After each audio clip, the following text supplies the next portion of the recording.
Hello students, आप सभी का नव भारत एजुकेशन के यूट्यूब चैनल पर स्वागत है। हम पिछली क्लासों में प्रॉफिट एंड लॉस पढ़ रहे थे और प्रॉफिट एंड लॉस के हमने 6 वीडियो आपके लिए अपलोड कर दिए हैं। वीडियो नंबर 7 है और यहाँ से कुछ और बेहतरीन क्वेश्चनों के साथ हम आगे बढ़ाते हैं इनको। और क्वेश्चन देखते हैं यहाँ पे। क्वेश्चन नंबर पहला देखते हैं। यहाँ पे दिया हुआ है, एक व्यापारी पंखों पर वास्तविक मूल्य से 40% अधिक मूल्य अंकित करता है तथा इस पर 15% बटा देता है। वह कितने परसेंट का लाभ कमाता है? तो सबसे पहले देखिए ऐसे क्वेश्चनों को कैसे हल करेंगे। तो देखो, ऐसे प्रश्नों को हल करने के लिए आप क्या करोगे, इधर यहाँ पे प्रिंटिंग प्राइस लिखोगे, यहाँ पे लिखोगे कॉस्ट प्राइस और यहाँ पे लिखोगे सेलिंग प्राइस। इस प्रकार से अब बोला गया है कि एक व्यापारी पंखों पर वास्तविक मूल्य से 40% ज्यादा अंकित करता है, यानी कि किसी वस्तु का वास्तविक मूल्य हमेशा आप 100 मान सकते हो इसके अंदर। तो 100 रुपये अगर मान लीजिए क्रय मूल्य है वस्तु का, तो प्रिंटिंग प्राइस जो होगी ना वो हमेशा क्रय मूल्य से ज्यादा होगी। तो क्रय जो प्रिंटिंग प्राइस हो जाएगी यहाँ पे 40% ज्यादा करता है, तो 100 का 40% के 40 रुपये ज्यादा करेगा, 140 रुपये यहाँ पे। और इस पर 15% की छूट देता है। अब मैंने आपको बताया था कि छूट हमेशा किस पे दी जाती है। छूट हमेशा दी जाती है प्रिंटिंग प्राइस पे। और छूट देने के बाद क्या प्राप्त होता है? विक्रय मूल्य प्राप्त होता है। ये 3 बातें आपको याद रखनी थी यहाँ पे। तो अब बोला गया कि यहाँ पे 140 पे छूट दे रहा है 15% की, तो यहाँ पे हम क्या करेंगे, 140 का 15% यानी कि 15% घटा देंगे, 85% निकाल देंगे। यहाँ पे कितना हो जाएगा? यहाँ पे 1 जीरो से 1 जीरो कट जाएगा, ये 5 दूनी 10 और ये हो जाएगा यहाँ पे 17, ये 17 पिछाएंगे 17 बार कट जाएगा। यहाँ से कट जाएगा कितनी बार? 7 बार। तो यहाँ पे कितने बार? 17 संते 119। तो यहाँ पे विक्रय मूल्य आ जाएगा 119। तो देखिए आपको बोला गया कितने परसेंट का लाभ कमाता है। तो 100 रुपए का सामान अगर 119 में बिक रहा है तो ये इसका जो लाभ हो जाएगा कितना हो जाएगा यहाँ पे? ये यहाँ पे 19 का हो जाएगा। और 19 का लाभ किस पे है? 100 पे। तो 100 से गुणा कर दो, परसेंटेज में आ जाएगा इस प्रकार से। तो ये 19% का लाभ कमाता है इस प्रकार से। आंसर होगा ना यहाँ पे डी ऑप्शन होगा इस प्रकार से। आसान क्वेश्चन था, एक बार फिर बता देता हूँ आपको। प्रिंटिंग प्राइस को मैंने, ये क्रय मूल्य को मैंने यहाँ पे 100 मान लिया। 40% ज्यादा अंकित करता है, तो 100 का 40% की 40 अंकित ज्यादा करता है तो 140 अंकित करेगा। अब यहाँ पे प्रिंटिंग प्राइस भी छूट दे रहा है, कितने की? प्रिंटिंग प्राइस भी छूट दे रहा है यहाँ पे 15% की। तो 15% की अगर बात करें यहाँ पे, तो 140 का या तो 15% निकाल दो आप यहाँ पे। तो 15% आप यहाँ से निकालोगे तो कितना हो जाएगा यहाँ पे? 5 दूनी 10 हो जाएगा यहाँ पे। और ये 5 ती 15 यहाँ पे, तो कितना हो जाएगा यहाँ पे? देखो ये 21 रुपया हो जाएगा इस प्रकार से। तो आप 140 में से 21 घटा दो तो 119 आ जाएगा। तो 100 रुपए का सामान 119 में बिक रहा है तो कितने की छूट होगी? 19 की। और ये 100 पर कोई भी चीज होती है हमेशा परसेंटेज होती है, तो 19% आ गया इस प्रकार से। तो ये क्वेश्चन आसान था, काफी बार ऐसे क्वेश्चन पूछे गए एग्जाम के अंदर। अगला प्रश्न है, एक घड़ी विक्रेता अंकित मूल्य पर 5% बटा देता है। यदि वह 7% बटा दे तो पहले से उसे 30 रुपए कम मिलते हैं। तो घड़ी का अंकित मूल्य ज्ञात कीजिए। अब देखिए, प्रिंटिंग प्राइस की अगर मैं बात करूँ यहाँ पे, तो प्रिंटिंग प्राइस को चाहिए आप यहाँ पे 100 मान लीजिए। और पहला बट्टा जो दे रहा है यहाँ पे वो 5% का है, तो 5% अगर कम करता है तो 95 बिकेगी वस्तु। और अगर यह बट्टा 5% की जगह अगर 7% दे तो वस्तु कितनी बिक जाएगी यहाँ पे? 93 के अंदर। तो आपको बोला गया कि उसको 30 रुपये कम मिलते हैं पहले से। तो पहले 95 मिल रहे थे, अब 93 मिल रहे थे, यहाँ से कितना कम हो गया? 2 यूनिट हो गया। तो 2 यूनिट की वैल्यू कितनी आ गई यहाँ से? 2 यूनिट की वैल्यू 30 आ गई। तो 1 यूनिट की वैल्यू कितनी आ जाएगी यहाँ से? 1 यूनिट की वैल्यू हो जाएगी यहाँ पे 15 की। तो आपको बोला गया कि इसकी प्रिंटिंग प्राइस कितनी है, तो प्रिंटिंग प्राइस के लिए 100 से गुणा कर दो 15 को यहाँ पे, तो बराबर 1500 रुपये आ जाएगा इस प्रकार से। 1500 रुपये आ जाएगा इस प्रकार से। तो 1500 रुपये कौन से ऑप्शन में? कोई सा भी ऑप्शन में नहीं है, तो यहाँ पे डी ऑप्शन आ जाएगा। या आप इसको दूसरे तरीके से भी कर सकते हो कि 5% के स्थान पर अगर 7% का बट्टा देता है तो इसके यहाँ में कितने का डिफरेंस आ गया? 1% का डिफरेंस, ये 2% का डिफरेंस आ गया। तो 2% की वैल्यू कितनी आ जाएगी? 30। तो 1% की वैल्यू कितनी आ जाएगी? 15। यानी कि ये जो प्रिंटिंग प्राइस है उसका 1% 15 आ जाएगा, तो 100% कितना हो जाएगा? तो 100% के लिए दोनों तरफ 100 से गुणा कर दो, बराबर 1500 रुपये आ जाएगा इस प्रकार से। दोनों तरीके समझ में आ गए होंगे आपको। उसके बाद में नेक्स्ट क्वेश्चन की ओर आगे बढ़ते हैं। दिया हुआ है, एक वस्तु के अंकित मूल्य पर 15% का बटा देने के बाद 20% का लाभ होता है। यदि वस्तु का क्रय मूल्य 153 रुपये हो तो अंकित मूल्य ज्ञात कीजिए, क्या होगा? अंकित मूल्य पर 15% का बट्टा देने के बाद 20% का लाभ होता है। तो देखो, ऐसे प्रश्नों को कैसे हल करें, काफी सारे विद्यार्थियों को ऐसे प्रश्नों में समस्या रहती है। तो सबसे बेस्ट तरीका मैं आपको इसको सोल्यूशन का बताता हूँ। देखो, एक वस्तु के अंकित मूल्य पर 15% का बटा दिया गया है और हमेशा बटा प्रिंटिंग प्राइस पे दिया जाता है, और 20% का लाभ होता है। तो बताओ, किसी भी वस्तु पर अगर आपको 20% का लाभ होता है तो इसका मतलब क्या होता है? इसका मतलब ये होता है कि अगर कोई वस्तु 100 रुपए की है, क्रय मूल्य अगर 100 रुपया है, तो वो वस्तु कितने में बिकेगी बताओ? वो वस्तु बिक जाएगी यहाँ पे 20% लाभ के लिए 120 में बिक जाएगी इस प्रकार से। अब हम सबसे पहले क्या निकालेंगे? वस्तु का यहाँ पे देखो दिया हुआ है क्रय मूल्य 153 रुपये है, तो सबसे पहले इसका विक्रय मूल्य ज्ञात कर लेंगे यहाँ पे कितना हो जाएगा। तो यहाँ से अगर विक्रय मूल्य निकालना है तो देखो, एक फॉर्मूला होता है जो आपको हमेशा पता होना चाहिए, जो दिया है उससे संबंधित वैल्यू और जो पूछा है ये आपको पता होना चाहिए, जो पूछा है इसके बारे में आपको नॉलेज होना चाहिए। आपको दिया हुआ है कि वस्तु का क्रय मूल्य 153 रुपये है, तो 153 रुपये जो दिया हुआ है आपको, वो किसकी वैल्यू दी हुई है यहाँ पे? ये आपको क्रय मूल्य की वैल्यू दी हुई है 100 की, तो आपको किसकी वैल्यू निकालनी है यहाँ पे? आपको वैल्यू जो निकालनी है ना, वो 20% का लाभ होता है तो विक्रय मूल्य कितना हो जाएगा ये निकालना सबसे पहले। तो यहाँ से आप इसको हल करोगे ना, तो एक जीरो से एक जीरो काट दीजिए यहाँ पे आप, इसको 12 से गुणा कर दिया, 12×36, संख्या बाद पॉइंट नीचे जीरो, तो 183.6 रुपये आ जाएगा यहाँ पे, क्या इसका विक्रय मूल्य आ जाएगा इस प्रकार से। अब यहाँ पे बोला गया है, ये तो विक्रय मूल्य आ गया, और आपको पता है छूट हमेशा प्रिंटिंग प्राइस पे दी जाती है, और प्रिंटिंग प्राइस पे छूट देने के बाद विक्रय मूल्य प्राप्त होता है, तो 15% की छूट देगी। अगर प्रिंटिंग प्राइस को अभी यहाँ पे 100 मानते हो ना, तो वस्तु 15% आने पर कितने में बिकेगी? बताओ, 15% की डिस्काउंट पे तो 85 रुपये में बिकेगी इस प्रकार से। अब यहाँ पे आपको 85 की वैल्यू दी है विक्रय मूल्य की, तो 183 पॉइंट जो 5 दिया हुआ है, ये 85 की वैल्यू है, तो आपको सबसे पहले प्रिंटिंग प्राइस की वैल्यू निकालनी है यहाँ पे। तो यहाँ से क्या करोगे, पॉइंट उठा के नीचे यहाँ पे 10 से गुणा कर दो आप इसको, एक जीरो से एक जीरो यहाँ पे काट दो, 5 इसको 5 से काट दो, 5 दूनी 10 और 17 5 17 यहाँ पे, तो 17 से काट दो, 17 एकम 17, और कितना हो जाएगा यहाँ पे? 17 × 136 यहाँ पे, तो 108 का डबल कितना हो जाएगा? 216 रुपये। तो वस्तु का प्रिंटिंग प्राइस आ जाएगा कितना? 216 आ जाएगा इस प्रकार से। तो देखो प्रश्न काफी आसान था यहाँ पे, एक बार दोबारा से बताता हूँ मैं आपको। दिया हुआ था कि एक वस्तु के अंकित मूल्य पर 15% का बट्टा देने पर 20% का लाभ होता है। यदि वस्तु का क्रय मूल्य 153 रुपये हो तो अंकित मूल्य ज्ञात कीजिए, क्या होगा?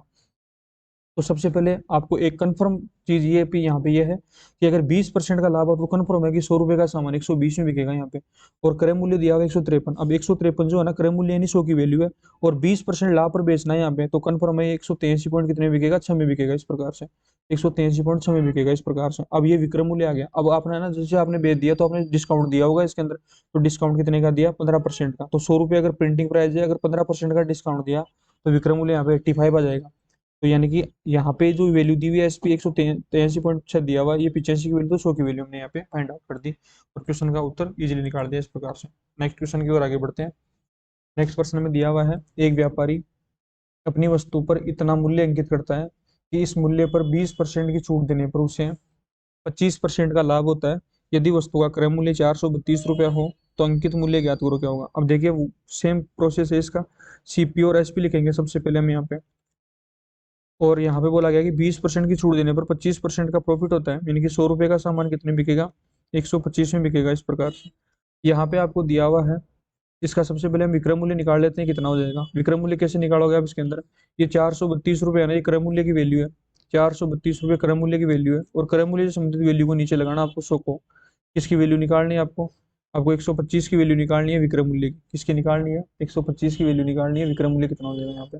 ये कट जाएगा यहाँ पे, 25 का 100, 25 पंजे 125, यहाँ से 4 से काट दो इसको, 4 एकम 4 और 4 अंटे 32, तो कितना हो जाएगा यहाँ पे विक्रय मूल्य इसका? 40 यहाँ पे, और 540 रुपये यहाँ पे क्या हो जाएगा इसका? विक्रय मूल्य हो जाएगा। अब आपको बोला गया कि इसका प्रिंटिंग प्राइस क्या है, तो बताओ प्रिंटिंग प्राइस की अगर बात करें तो छूट हमेशा प्रिंटिंग प्राइस पे दी जाती है, और छूट अगर प्रिंटिंग प्राइस 100 रुपये है तो छूट आपने 20% की दी तो 80 रुपये विक्रय मूल्य हो जाएगा। अब ये जो 540 आपको दिया हुआ है, ये किसकी वैल्यू है बताओ? यहाँ से 80 की वैल्यू है। किसकी वैल्यू निकालनी है आपको? प्रिंटिंग प्राइस 100 की वैल्यू निकालनी है यहाँ पे। एक जीरो से एक जीरो को यहाँ से आप काट सकते हो, ये कितना हो जाएगा बताओ? 8×6 = 48 हो गया ना यहाँ से, 48 से कितना बच गया यहाँ से देखते हैं एक बार, हो गया 675 रुपया। 675 रुपया क्या हो जाएगा यहाँ से? प्रिंटिंग प्राइस हो जाएगा इसका। ये क्वेश्चन काफी आसान था। नेक्स्ट क्वेश्चन की ओर आगे बढ़ते हैं। इसके बाद में दिया हुआ है, किसी वस्तु के अंकित मूल्य पर 20% की छूट देने पर इसका विक्रय मूल्य 24 रुपये है। यदि अंकित मूल्य पर 30% की छूट दी जाए तो इसका विक्रय मूल्य क्या होगा? तो सबसे पहले देखो प्रिंटिंग प्राइस और एसपी का क्या रिलेशन होता है। छूट हमेशा प्रिंटिंग प्राइस पे दी जाती है। प्रिंटिंग प्राइस 100 रुपये है, 20% की छूट है, तो छूट देने के बाद विक्रय मूल्य 80 हो जाएगा। और अगर छूट 30% की देंगे तो विक्रय मूल्य कितना हो जाएगा यहाँ पे? 70 रुपये हो जाएगा। अब आपको दिया हुआ है कि 20% की छूट देने पर विक्रय मूल्य 24 रुपये है, तो 24 आपको दी हुई है किसकी वैल्यू? 80 की वैल्यू दी हुई है, तो आपको किसकी वैल्यू फाइंड आउट करनी है यहाँ पे? आपको 30% के बाद का विक्रय मूल्य बताना, तो 70 की वैल्यू आपको यहाँ पे फाइंड आउट करनी है इसके अंदर। तो एक जीरो से यहाँ पे एक जीरो कट जाएगा, ये हो जाएगा यहाँ पे 8 या 24, तो ये जाएगा 7 या 21 रुपये। तो यहाँ पे बोला गया था कि 30% की छूट देने के बाद विक्रय मूल्य क्या होगा? तो 21 रुपये हो जाएगा इस प्रकार से। तो नेक्स्ट क्वेश्चन की ओर आगे बढ़ते हैं। इसके बाद में डिस्काउंट पे चल रहे हैं काफी सारे क्वेश्चन इस पे। नेक्स्ट क्वेश्चन की बात करते हैं। एक दुकानदार अपनी वस्तु पर अंकित मूल्य पर 15% की छूट देता है। इस पर 19% का लाभ कमाने हेतु क्रय मूल्य से अंकित मूल्य कितना अधिक होना चाहिए? तो देखते हैं। सबसे पहले वही कॉन्सेप्ट लगाएंगे यहाँ पे हम, प्रिंटिंग प्राइस को, कॉस्ट प्राइस को और सेलिंग प्राइस को सेम रेशियो में रखेंगे यहाँ पे। तो कॉस्ट प्राइस को अगर आप 100 मानते हो यहाँ पे, और 15% की छूट देता है और 19% का लाभ प्राप्त करना है, तो कन्फर्म है वस्तु 100 का सामान 119 में बिकेगा यहाँ पे। ये इसका इंपॉर्टेंट पोर्शन है कि प्रश्न की शुरुआत कहाँ से करें। तो देखो अगर 19% का लाभ होता है तो 100 का सामान कन्फर्म है 119 में बिकेगा यहाँ पे। अब बोला गया है कि दुकानदार अपनी वस्तुओं की प्रिंटिंग प्राइस पर 15% की छूट देता है। अब देखो छूट अगर मैं बात करूँ यहाँ पे, तो छूट हमेशा प्रिंटिंग प्राइस पे दी जाती है और प्रिंटिंग प्राइस पर छूट देने के बाद विक्रय मूल्य प्राप्त होता है। तो 100 रुपये का सामान कितने बिक जाएगा बताओ, 85 में। तो यहाँ पे आपको जो दिया हुआ है ना, वो 119 रुपये विक्रय मूल्य दिया हुआ है, तो 119 किसकी वैल्यू हो जाएगी यहाँ पे बताओ, ये 85 की हो जाएगी।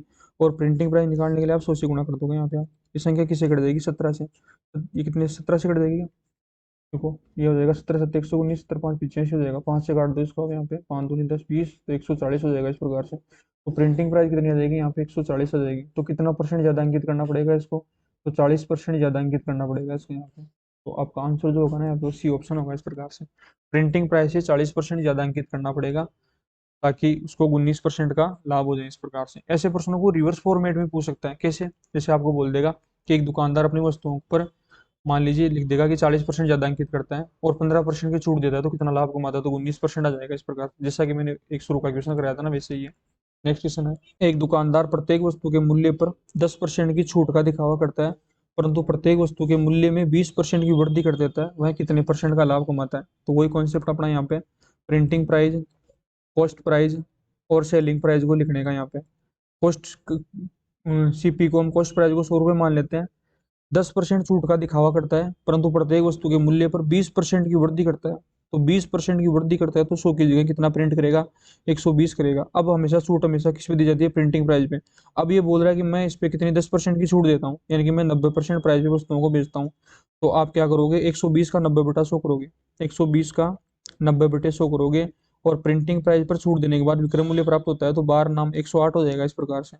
तो वह कितने परसेंट का लाभ कमाता है, तो आप सबसे पहले देखिए 100 रुपये का सामान 108 में बिक रहा है, तो कितने का लाभ हो गया यहाँ से, आप बोलोगे 8 का लाभ। और 8 का लाभ किस पे हुआ है, 100 पे। और कोई भी चीज 100 पे जो होती है ना, हमेशा परसेंटेज ही होती है, तो परसेंटेज से गुणा करके देख लीजिए अब यहाँ पे। तो वह 8% का लाभ कमाता है इस प्रकार से। एक बार पुनः बताता हूँ मैं आपको, क्रय मूल्य को मैंने 100 मान लिया है यहाँ पे। दुकानदार वस्तु के मूल्य में 20% अधिक अंकित करता है, तो 100 की जगह 120 लिखेगा यहाँ पे। अब 100, और हमेशा याद रखना छूट हमेशा अंकित मूल्य पे दी जाती है। अब 120 पे छूट देगा 10% का, तो 100 का 120 का 10% 12 रुपए की छूट हो जाएगी। तो 120 में से 12 घटाते कितना जाएगा, 108। अब यहाँ पे आपको बोला गया कितना लाभ कमाता है। अब हमको हर चीज को 100 से देखनी है, तो 100 से कितना ज्यादा बेच रहा है, 108 में, यानी कि 8 ज्यादा में बेच रहा है, तो 8 का लाभ इस पे 100 पे, तो यह हो जाएगा 8% यहाँ से। नेक्स्ट क्वेश्चन की ओर आगे बढ़ते हैं। नेक्स्ट क्वेश्चन में दिया हुआ है, किसी घड़ी के अंकित मूल्य पर 10% की छूट देने के बाद घड़ी का मूल्य 1080 रुपये है। यदि छूट न दी जाती तो दुकानदार को 20% का लाभ होता है। घड़ी का क्रय मूल्य ज्ञात कीजिए क्या होगा। अब देखिए सबसे पहले अगर मैं बात करूं, तो दिया हुआ है कि किसी घड़ी के अंकित मूल्य पर 10% की छूट देने के बाद घड़ी का मूल्य, यानी कि विक्रय मूल्य दिया हुआ है 1080 रुपये। तो सबसे पहले अगर मैं बात करूँ यहाँ पे, तो प्रिंटिंग प्राइस, और अगर मैं एसपी की बात करूँ, तो ये हो जाएगा यहाँ पे प्रिंटिंग प्राइस को अगर मैं 100 मानता हूँ, तो एसपी कितना हो जाएगा, 10% छूट पे 90 हो जाएगा। या आप छोटा करना चाहो तो ये 10:9 भी हो सकता है। कई स्टूडेंट्स आते हैं कि मैं रेशियो मेथड से करें, तो रेशियो मेथड से 10% की फ्रैक्शन होती है 1/10, यानी कि 10 का सामान 9 में बिक जाएगा, यानी कि प्रिंटिंग प्राइस 10 रुपये है तो विक्रय मूल्य 9 हो जाएगा। तो ये इसकी वैल्यू 1080 रुपये दी हुई, तो इसका कितना, यहाँ पे ये कितना गुना है इसका, यहाँ पे देखो 9 एकम 9 और 9 दूनी 18, 120 गुना है, तो इसका 120 गुना कर दीजिए, कितना हो जाएगा यहाँ पे। तो प्रिंटिंग प्राइस जो आ गई ना यहाँ पे 1200 रुपये आ गई इस प्रकार से, 1200 रुपये आ गई। अब आपको बोला गया यदि छूट न दी जाए तो दुकानदार को 20% का लाभ होता है, क्रय मूल्य ज्ञात कीजिए। अब बोल रहा है कि छूट न दी जाए तो 20% का लाभ होता है, तो बताओ लाभ नहीं करना किस पे करते हैं, क्रय मूल्य पे। तो अब हम यहाँ पे क्रय मूल्य से तुलना करेंगे चीजों की, तो सीपी और एसपी की बात करेंगे यहाँ पे। तो सीपी और एसपी की बात करें तो 20% का लाभ होता है, यानी कि 100 रुपये का सामान कितने बिकेगा, 120 में बिकेगा। अब यहाँ पे प्रिंटिंग प्राइस आपको 1200 रुपये दी हुई है। अब बताओ दुकानदार अगर छूट नहीं देगा यहाँ पे, छूट नहीं देगा यहाँ पे, तो 1200 रुपये क्या हो जाएगा, विक्रय मूल्य हो जाएगा। भाई प्रिंटिंग प्राइस 1200 रुपये लिखा हुआ है कि किसी भी वस्तु के ऊपर, और दुकानदार बोल रहा है कि मैं तो छूट देना ही नहीं चाहता इस पे। अब बताओ दुकानदार जब छूट देना ही नहीं चाहता यहाँ पे, तो जो 1200 रुपये है ना, वही तो विक्रय मूल्य बन जाएगा ना यहाँ पे। तो ये 120 की वैल्यू हो जाएगी, 120 नीचे आ जाएगा इस प्रकार से। और क्रय मूल्य की वैल्यू निकालनी है 100 की यहाँ पे, तो 100 से गुणा कर देंगे, तो 10 से 10 कट जाएगा यहाँ पे। और ये यहाँ पे कितनी बार, 10 बार, तो यहाँ पे 1000 रुपये क्या आ जाएगा यहाँ पे, इसका कॉस्ट प्राइस आ जाएगा, क्रय मूल्य 100 की वैल्यू आ गया, क्रय मूल्य यहाँ पे 1000 रुपये। तो यहाँ पे ए ऑप्शन जो होगा ना वो करेक्ट होगा इस प्रकार से। समझ में आ गया होगा शायद सबको यहाँ पे। उसके बाद में हम अगले क्वेश्चन की ओर आगे बढ़ते हैं। दिया हुआ है, एक ट्रांजिस्टर के अंकित मूल्य से 32 रुपये कम कर देने के बाद भी दुकानदार को 15% का लाभ होता है, यदि इसका क्रय मूल्य 320 रुपये है तो अंकित मूल्य पर इसे बेचने से कितने परसेंट का लाभ होगा। देखो, ट्रांजिस्टर के अंकित मूल्य से 32 रुपया कम कर दिया आपने, प्रिंटिंग प्राइस में से अगर आपने या तो परसेंटेज में या फिर रुपए में अगर कुछ भी कम कर दिया तो वो वस्तु का क्या बन जाएगा, यहाँ पे विक्रय मूल्य बन जाएगा इस प्रकार से, क्योंकि आपने जो भी कम किया वो एक छूट के बराबर काम रहेगा इसके अंदर। तो दुकानदार को 15% का लाभ होता है। अब सबसे पहले देखो कि जो लाभ या हानि की बात करें ना, यहाँ पे वो हमेशा क्रय मूल्य पे कैलकुलेट होती है। तो 100 रुपया अगर प्रिंट क्रय मूल्य है यहाँ पे और 15% के लाभ पर वस्तुएं बेच रहा है यहाँ पे, तो 115 में वस्तु बिक जाएगी। 32 रुपये कम कर देने के बाद में 15% का लाभ होता है। तो कन्फर्म है, अगर 100 रुपये उसने खरीद के लाया था तो 115 में बिकेगी वस्तु। अब 320 रुपये आपको जो दिया हुआ है ना पर्सन के अंदर, वो किसकी वैल्यू दी हुई है, वो सीपी की दी हुई है, क्रय मूल्य की 100 की वैल्यू यहाँ पे। तो आपको 115 की वैल्यू सबसे पहले फाइंड आउट करनी है विक्रय मूल्य की यहाँ पे। आप यहाँ पे इसको सोल्व कर लीजिए, कितना हो जाएगा यहाँ पे। ये हो जाएगा 5 दूनी 10 यहाँ पे, और 5 से काट दो इसको आप, 5 दूनी 10, 5 3 15, और ये यहाँ से कट जाएगा 16 बार यहाँ पे। तो 16 3 48, 4 32 और 4 कितना हो जाएगा यहाँ से 36, 368 रुपये हो जाएगा यहाँ पे क्या, इसका विक्रय मूल्य आ जाएगा इस प्रकार से, एसपी आ जाएगा इसका 368 रुपये। अब सबसे पहले देखिए कि अंकित मूल्य पर बेचने पर कितने परसेंट का लाभ होगा। तो सबसे पहले प्रिंटिंग प्राइस की बात करते हैं, प्रिंटिंग प्राइस कितना है इसका, यहाँ पे 368 रुपये विक्रय मूल्य था, और प्रिंटिंग प्राइस के लिए 32 रुपये वापस जोड़ना पड़ेगा, क्योंकि आपने प्रिंटिंग प्राइस में से 32 रुपये कम कर दिया तो उसके बाद में विक्रय मूल्य आया। तो 32 रुपये को आप वापस एडअप कर दीजिए यहाँ पे, वापस इसमें आप एडअप कर दीजिए। तो 32 रुपये को अगर आप वापस इसमें एडअप करोगे तो 32 ऐड करोगे, ये कितना हो जाएगा, 400 रुपये आ जाएगा इस प्रकार से। अब आपको बोला गया है कि अगर प्रिंटिंग प्राइस पर भेजे तो कितने परसेंट का लाभ होगा। तो सबसे पहले आप ये देखिए कि क्रय मूल्य कितना था इसका, पर्सन में दिया हुआ था 320 रुपये, और प्रिंटिंग प्राइस हो गया इसका 400 रुपये। तो अब यहाँ पे अगर प्रिंटिंग प्राइस भी बेचेगा तो कितने का प्रॉफिट हो गया इसको, 80 रुपये का, और कितने में खरीद के लाया था 320 के अंदर, तो कितना परसेंट का हो जाएगा, 100 से मल्टीप्लाई करके दो यहाँ पे आप इसके अंदर। तो यहाँ पे कट जाएगा एक जीरो से, ये एक जीरो से एक जीरो यहाँ काट दीजिए, ये हो जाएगा 832, और 4 से कट गया 25 बार, तो इसको 25% का प्रॉफिट हो जाएगा इस प्रकार से।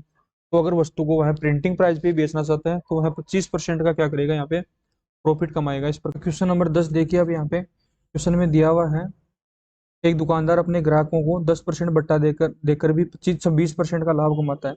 एक वस्तु का अंकित मूल्य ₹280 है, तो इसे इससे कितने में खरीदा होगा, यानी कि कॉस्ट प्राइस बतानी है क्या होगी। तो सबसे पहले देखेंगे हम यहाँ पे, देखो इस प्रश्न को कैसे हल करें, यहाँ पे हम आपको कॉस्ट प्राइस बतानी है इसकी क्या होगी। तो सबसे पहले प्रिंटिंग प्राइस यहाँ पे दिया हुआ है, तो प्रिंटिंग प्राइस अगर दिया हुआ है तो प्रिंटिंग प्राइस और एसपी का रिलेशन होता है, मैंने आपको बताया था। अगर प्रिंटिंग प्राइस 100 रुपये हो तो एसपी हो जाएगा यहाँ पे 10% बट्टे पे 90 रुपये यहाँ पे। अब यहाँ पे 280 रुपये जो दी हुई है ना वैल्यू, वो किसकी दी हुई है, 90 की वैल्यू दी हुई है यहाँ पे। तो यहाँ पे हम क्या करेंगे, प्रिंटिंग प्राइस की, ये प्रिंटिंग प्राइस तो अपने पास दी हुई है ना यहाँ पे, तो यहाँ पे ये किसकी वैल्यू दी हुई है, 280 रुपये, 100 की वैल्यू दी हुई है अपने को यहाँ पे। ये 100 की वैल्यू दी हुई है, तो हम यहाँ पे क्या करेंगे, इसकी 90 की वैल्यू को हैंड आउट करेंगे यहाँ पे। तो यहाँ पे एक जीरो से एक जीरो ये कट जाएगा, और एक जीरो से एक जीरो कट जाएगा यहाँ पे, तो कितना हो जाएगा, 9×72, ये हो जाएगा 9×18 और 25, 252 रुपये हो जाएगा इस प्रकार से। ये क्या आ गया, इसका एसपी आ गया इस प्रकार से 252 रुपया का, कब, जब इसने 10% का डिस्काउंट दिया। अब जब 20% का लाभ कमाता है तो आपको पता है लाभ हानि गणना किस पे होती है, क्रय मूल्य पे।